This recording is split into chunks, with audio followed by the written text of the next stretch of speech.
আলহামদুলিল্লাহ বলতে বললাম, কিছু মানুষ বললেন, কিছু মানুষ বললেন না, দু চারজন বলেছে হাতে গুনে। জানি না আপনাদের আল্লাহর সঙ্গে ঝামেলা চলছে কিনা, তবে আমার সম্পর্কে আপনারা জেনে শুনে আমাকে দাওয়াত দিয়েছে। আমি কিন্তু গোল আলু মাল নয়, যারা মনে করছেন তারা ভুল বুঝবে। আমি কিন্তু লম্বা আলু, গড়ি দিলেই গড়িয়ে যাই না। আমি হক বলে যাব।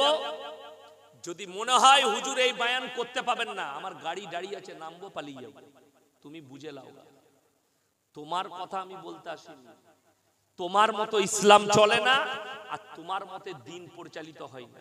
মন চায় জিন্দেগির নাম ইসলাম নয়, রব চায় জিন্দেগির নাম ইসলাম। এটা মাথায় গেঁথেলে।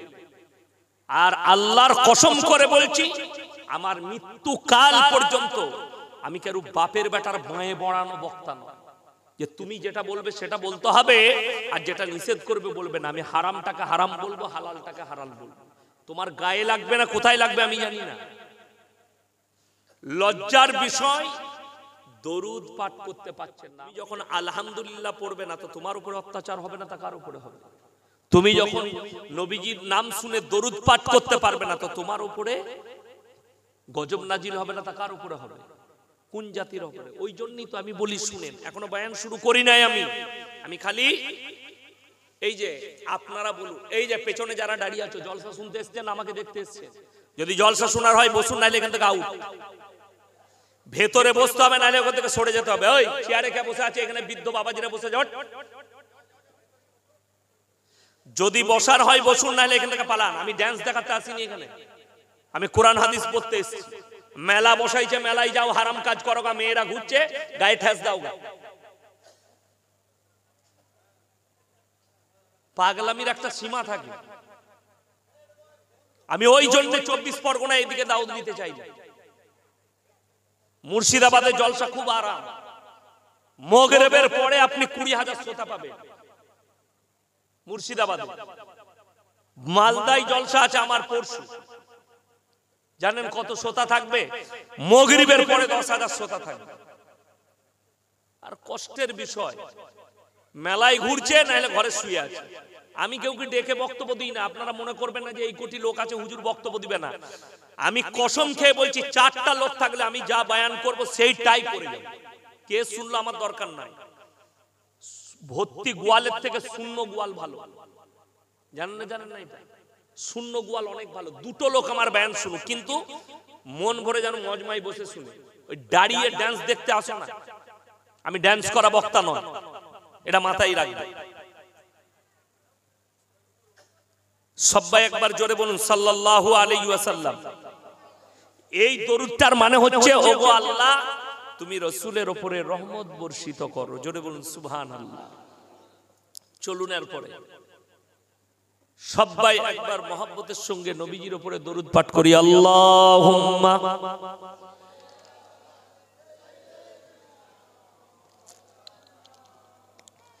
وعلى آل سيدنا وشفيعنا وحبيبنا وسندنا مولانا محمد। বেশি আলোচনা করব না, দীর্ঘ করব না। সর্বপ্রথম দোয়া দেব, যে বাচ্চারা মাধ্যমিক পরীক্ষা দিচ্ছে আল্লাহ তাদেরকে কামিয়াবি দান করুক, বলুন আমিন। কোরআনের আয়াত প্রথম যেটা এসেছে সেটা আলহামদুলিল্লাহি রাব্বিল আলামিন নয়, আলিফ লাম মিম নয়। সর্বপ্রথম আয়াত যেটা আল্লাহ পৃথিবীর বুকে পাঠিয়েছেন, শব্দটা হচ্ছে ইকরা বিসমি রাব্বিকাল্লাযী খলাক। হে নবী পড়ো, হে নবী পড়ো। কে কি কোশ্চেন আছে? তো তুমি দিতে এলে কেন? যে দিচ্ছে তাকে পাঠাও। তুমি হাতের বালা খুলে দিবে, ঠিক আছে? তোমার যা চুলের ডিজাইন, আমাকে পার্সোনালিতে ভয় লাগছে। হ্যাঁ, যে লিখেছে তাকে পাঠাও, তারপরে দেখব। আমার মুসলমান ভাই দেখুন, বিতর্কিত টার্গেট করে প্রশ্ন করবেন না। কেউ কি টার্গেট করে প্রশ্ন ইসলাম দেয় না। আর যদি টার্গেট করা প্রশ্ন থাকে, আমি কিন্তু উত্তর দেব না। আমাকে হোয়াটসঅ্যাপে মেসেজ করবেন, প্রশ্নগুলো লিখে দিবেন, আমি একটা একটা করে উত্তর লিখে পাঠিয়ে দেব, নাহলে ভয়েস করে দেব। চলুন, ইসলামের যে বুনিয়াদ আল্লাহ রেখেছেন এটা কিন্তু শিক্ষার দ্বারা রেখেছেন। ইকরা বিসমি রাব্বিকাল্লাযী খালাক, হে নবী পড়ো। নবীজি সাল্লাল্লাহু আলাইহি সাল্লাম উম্মি ছিলেন। দুনিয়ার বুকে কারোর কাছে নবীজি সাল্লাল্লাহু আলাইহি সাল্লাম লেখাপড়া শিখেননি। এই কথাটা শুনে যারা অশিক্ষিত আছে তারা মনে মনে করবে, যারা আবেগে ইসলাম করে তারা মনে করবে হুজুর তাইলে রাসূল সাল্লাল্লাহু আলাইহি সাল্লামকে মূর্খ বলছে। নাউজুবিল্লাহ, আমি মূর্খ বললাম? কথা বলেন, মূর্খ বললাম? আল্লাহর কসম করে বলছি, পৃথিবীর আদি থেকে অন্ত পর্যন্ত তিনি হচ্ছেন সৃষ্টির শ্রেষ্ঠ। জোরে একবার বলুন সুবহানাল্লাহ। শুধু আল্লাহর হাবিব সাল্লাল্লাহু আলাইহি সাল্লাম নয়, আল্লাহ যতগুলো পৃথিবীতে নবী পয়গম্বর রাসূল পাঠিয়েছেন সকলের শিক্ষাগুরু হচ্ছেন আল্লাহ নিজে। জোরে বলুন সুবহানাল্লাহ। আল্লাহ নিজে শিক্ষাগুরু, আমার আল্লাহ নিজে শিক্ষা দিয়েছেন।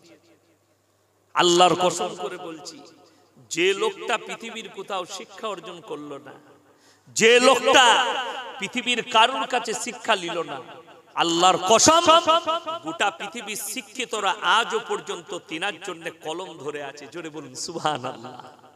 কত আলেম, কত মুহাদ্দিস, কত পণ্ডিত, কত জ্ঞানী নবীজির সিরাতের উপরে বই লিখেছে, নবীজির আখলাকের উপরে কিতাব লিখেছে, আজও লিখে যাচ্ছে কলম ধরে। আল্লাহর নবী সাল্লাল্লাহু আলাইহি সাল্লাম কেমন মানুষ ছিলেন, তিনার আখলাক, চরিত্র, ব্যবহার পৃথিবীর মুখে কেমন ছিল, আমার মুসলমান ভাই শুনেলেন। আপনাদের এটা উত্তর 24 পরগনা তো নাকি? হ্যাঁ, উত্তর 24 পরগনা। হুগলির সঙ্গে লেগে আছেন আপনারা, হুগলি নদী।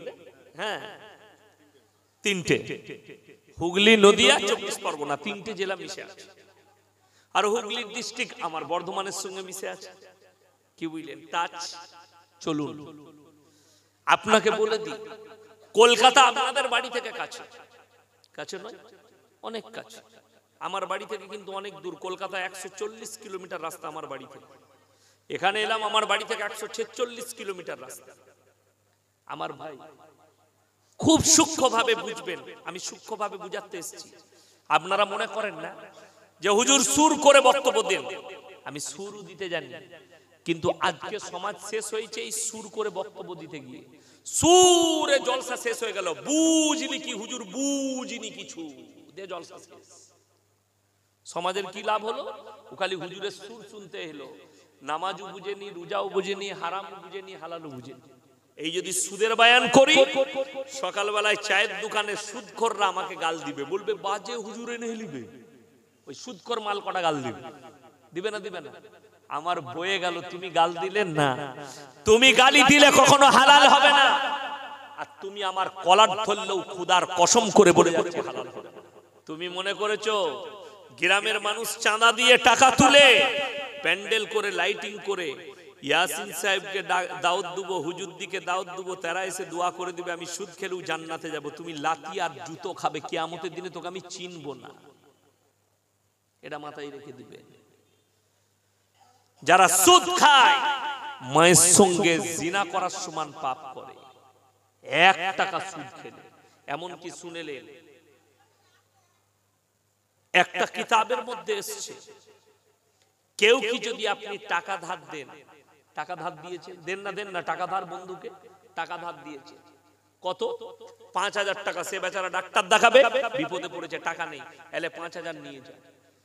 যদি 5000 টাকা ধার দেন, আর যদি বৃষ্টি পড়ে আসমান থেকে, আকাশ থেকে, তার বাড়ির যদি ছায়াতে আপনি দাঁড়ান, সেখানে টিন থাকে না? থাকে না? কোনো আড়াল আছে, তার উঠোন আছে, সেখানে গিয়ে যদি দাঁড়ান আর মনে মনে ভাবেন আমি টাকা ধার দিয়েছি, এখানে দাঁড়ালে কিছু বলতে পারবে না, এটাও এক ধরনের সুদ। এটাও এক ধরনের সুদ, যে তাকে টাকা ধার দিয়েছি, আমাকে কিছুই বলতে পারবে না। তার কলে পানি লব, তাকে টাকা ধার দিয়েছি, সে আমার কাছে ছোট হয়ে আছে, সে কিছুই বলতে পারবে না, এটাও সুদের খাতায় চলে যাবে। মাথায় রাখবেন, সুদ এত ডেঞ্জার। ইসলাম অত সহজ নয়। আল্লাহ কোরআনে দ্বীনকে সহজ করেছে, আপনি কিন্তু কঠিন করে নিয়েছেন। আমাদের দেশের অনেক লোক মনে মনে ভাবে যে হুজুররা জানে না সুদ না খেলে পয়সায় বরকত হয়। আমার টাকা নাই কি করব, সুদ খাবো না তা? আমার টাকা নাই লটারি কাটবো না তো কি করব? আপনাদের এখানে মনে হয় আল্লাহর কৃপায় লটারি ফটারি ওয়ালা নাই, লটারি টিকিট কেউ কাটে না, তাই না? খুব ভালো, কাটবেন, বরকত আছে।